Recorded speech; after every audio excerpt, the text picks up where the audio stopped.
Well, it's another sad day for the city that we love, that I love. Obviously, we're outside because of COVID, and we want to try to be careful of distancing and weather. But I stand here at this building where I've spent most of my professional career building a better city, one that I'm proud of. But I'm not proud of another arrest today of a city council member, P.G. Sittenfeld. And just like the two other council members, I think he needs to resign. He certainly is entitled to due process, but he should focus on that. And if you read the indictments of Tamaya and Jeff and PG, they're all bad. It's hard not to conclude that in Tamaya and Jeff's case, at least part of it was desperation for cash. In this case, it seems to be to accumulate power for power's sake. And so, in many ways, that's worse. But it's all bad, it's all sickening, it's all depressing. As I said last week, council members should not be legislating, should not be deal making. And we clearly need major reforms of city council and the legislative branch of this government. I stand here as the mayor and with the city manager, who you'll hear from in a few minutes. And I want you all to know that we and this executive branch of this government are working hard every day to deliver for the people of Cincinnati. And we do, honestly, with integrity, with spirit. And I think about the police officer and the firefighter and the sanitation worker and the waterworks employee and know that they are putting you first. And I got into this city I love to build a city for my family and from the city that gave me so many blessings and my family so many blessings, and wanting to leave a city better for my son and hopefully someday my grandkids, a city to be proud of. And I want the people of Cincinnati to know that we will work to clean up the legislative branch, this corruption, because this is my city and will be my city. And I'll keep fighting. It's hard not to focus on the harms, the real harms that are done by these types of scandals, the people that are hurt. And the people that are hurt are you, the taxpayer and the citizen. Just to give one of many examples, just a couple of weeks ago, there was an effort by City Council, which I told them not to do on the floor of Council, to benefit this developer that was engaged in these quid pro quo bribes, Chenadem Ndukwe, for development in Mount Auburn, where he had evicted low-income residents from their homes. And Council had a lot of rhetoric about caring about affordable housing and low-income housing. And so it was weird to me that they were so willing to cast aside the folks from legal aid who were standing up for these residents, who had nobody else but me and a few other council members to say, wait a minute, what's going on here? Now, I didn't know at the time that there were corrupt quid pro quos going on with this developer. But you can understand why reading about all this could get residents, lower income residents of the city cynical, who say, who's going to speak up for me if I'm not powerful and connected? Well, I want you to know that I did, and other council members did.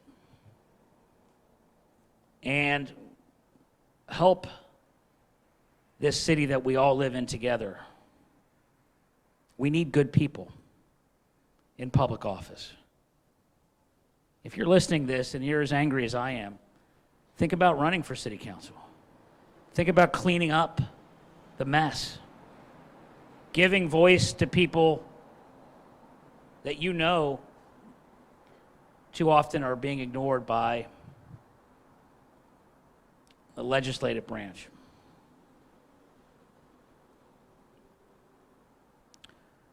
Obviously, given the events of 3 council members arrested this year, we need to clean house. We need to clean up the legislative branch. As I mentioned last week, 95 years ago, Murray Seasongood and a lot of other good people helped to reform the executive branch of this city. Civil service reform, merit, promotions. And now, obviously, we need major reforms to how city council functions.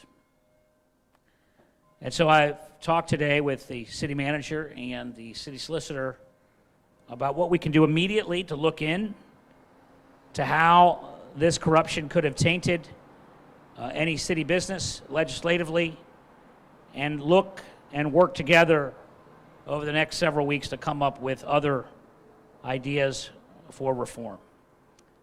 And so with that, I'd like to ask the city manager, Paula Boggs-Muthing, to say a few words. Good evening. Thank you, Mayor. Today I sent an email to our city employees to remind them that while this is a sad day, while it's deeply distressing, this does not reflect upon them.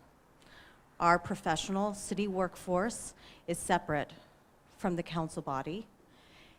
And even as leaders elected and appointed come and go, these employees stay. These employees continue to deliver excellent service to the citizens of Cincinnati every single day. And I hope you, the citizens of Cincinnati, understand that this is a small group of city council members.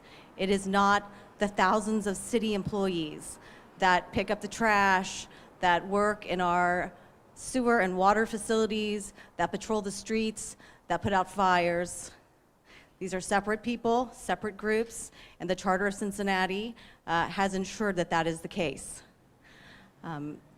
Today, the city solicitor and I, in consultation with the mayor, have requested that city staff provide us with information on projects or matters that council members Sittenfeld and Pastor had requested intervention on. We will conduct a review of those matters to ensure that there has been no inappropriate interference or undue influence, and we will report back to the mayor and determine if any next steps are appropriate.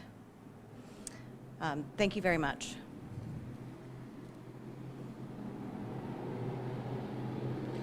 Any questions?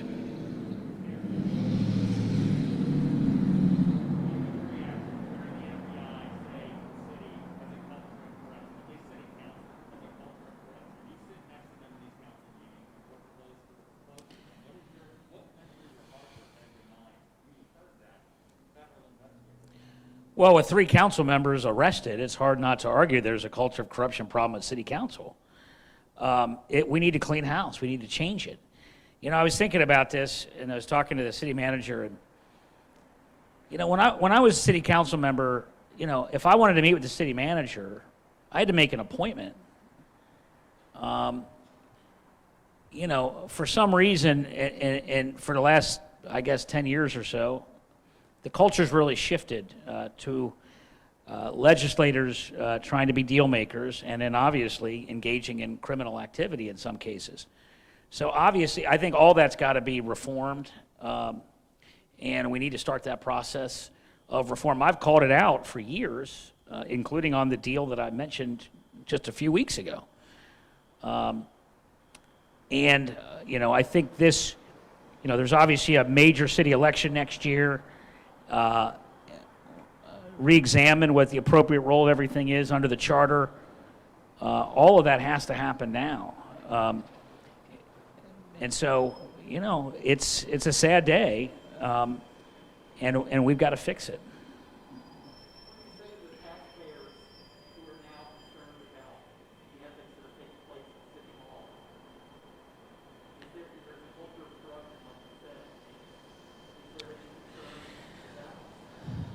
Yeah, I think the taxpayers have every right to be upset. I'm upset. I'm a taxpayer, and I am outraged. Like I said, just a couple weeks ago, this same developer who was bribing people was pushing for a deal that had led to the eviction of low-income residents, and the low-income residents were in front of council after months of city council lecturing all of us about the importance of affordable housing. But interestingly, in that case, nobody cared, even though we had lawyers from legal aid testifying to their plight and how they felt they were mistreated. And the administration said, don't do this, and council was forcing deal-making through city council to the detriment of these residents who felt mistreated. And the administration did not want to move forward with the development deal, but council forced it. You know, I think that people should be very mad. And I think we should look at bringing up all the votes that were tainted in this type of manner. So as a lawyer, a former city council person, and a person who understands the law of raising money, when you read that indictment, do you think it crosses the line into bribery and extortion?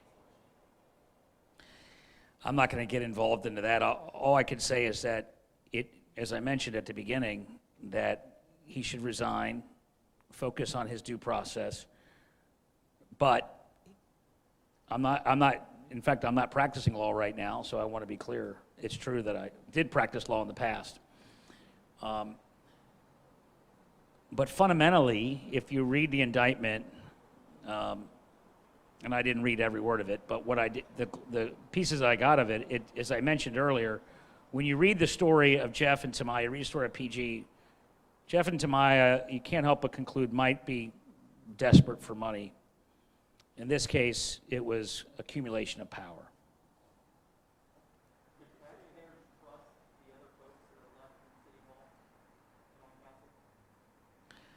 You know, that's up to the council. You know, I mean, I trust, I have full faith in the city manager and myself and the executive branch. I certainly have many friends on city council, but obviously the institution is shaken by what's happened this year.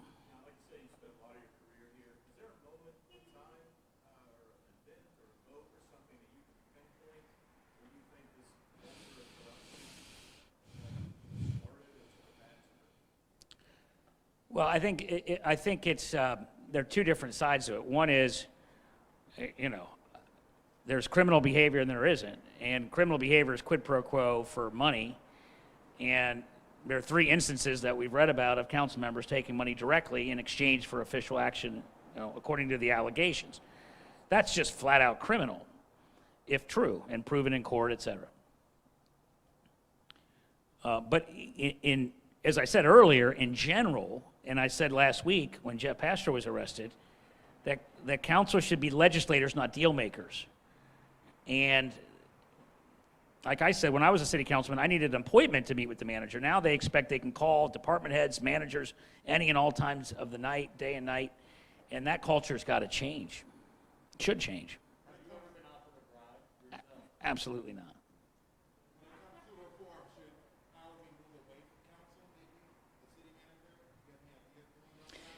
I just think big picture, checks and balances are that they're supposed to set policy, guidelines, approve budgets, and not engage in, you know, we're going to push through your deal when we have a professional administration vets deals and puts deals in front of council. It should not be specific deal making by council members. It should be broad policies.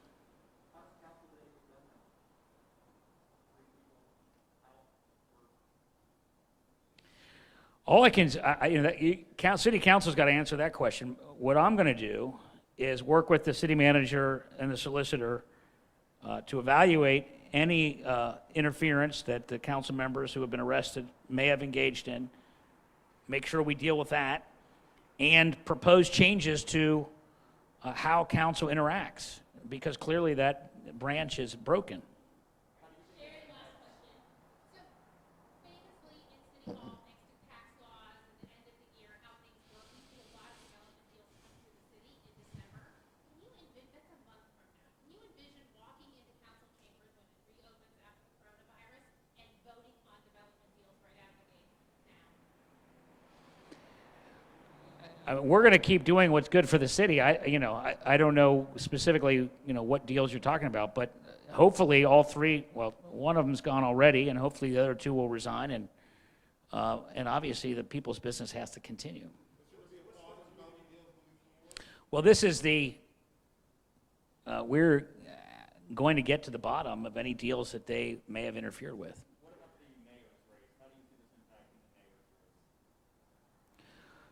We need good people to run. I mean, David Mann's a good friend of mine. I'm not endorsing anybody, but David Mann's a good man. He's in the race. I believe he's honest and ethical.